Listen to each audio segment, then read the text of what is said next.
নমস্কার, welcome to my channel e learning with Arnab sir.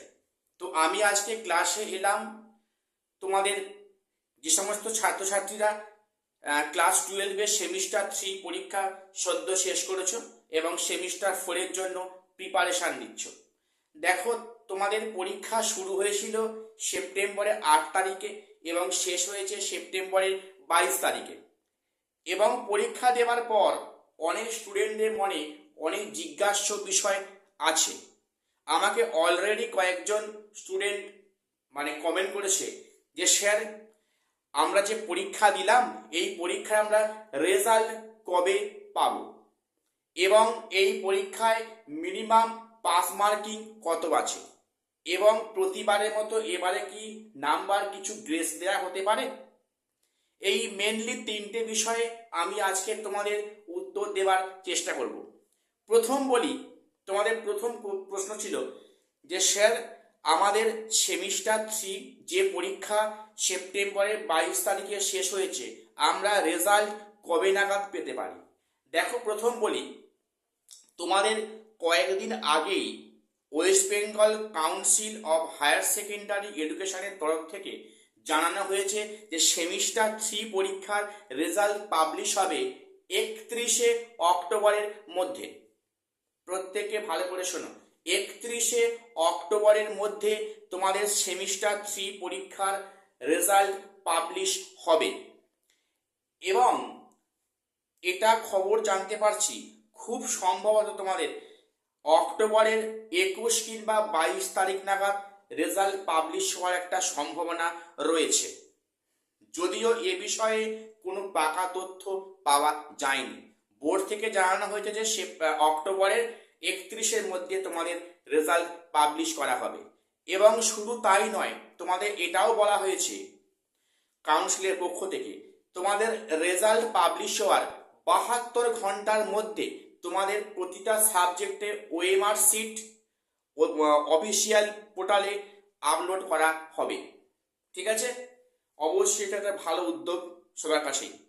তো যাই হোক, এবারে আসি যে এইবারে পরীক্ষায় 40 মার্কসে এমসিকিউ পরীক্ষায় কত পেলে পাস মার্কিং, অর্থাৎ কত পেলে পাস, মিনিমাম কত পেতে হবে। দেখে দাও, সে বিষয়ে বলি।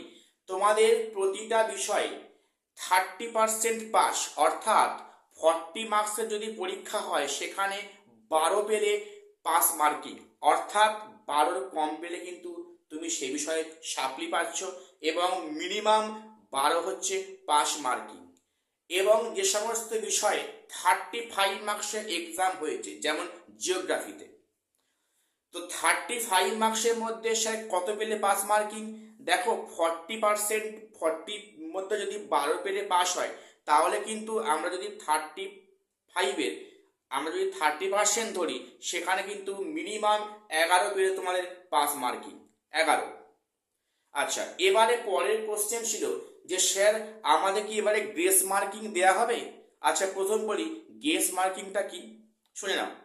সাধারণত এত বছর বোর্ডের পরীক্ষাতে, মাধ্যমিক কিংবা উচ্চ মাধ্যমিকে, যদি দেখা যায় যে মনে করো মাধ্যমিকের লেখা পরীক্ষায় 15 পাস, সেখানে কোনো স্টুডেন্ট 14 কিংবা হয়তো 13.5 বা সে 13 পেয়েছে, সেক্ষেত্রে কিন্তু বোর্ড থেকে 1.5 নাম্বার বা কখনো 2 নাম্বার গ্রেস দিয়ে তাকে কোনো রকমের 15 পাইয়ে পাস করিয়ে দেওয়া হয়। এর নাম হচ্ছে গ্রেস মার্কিং।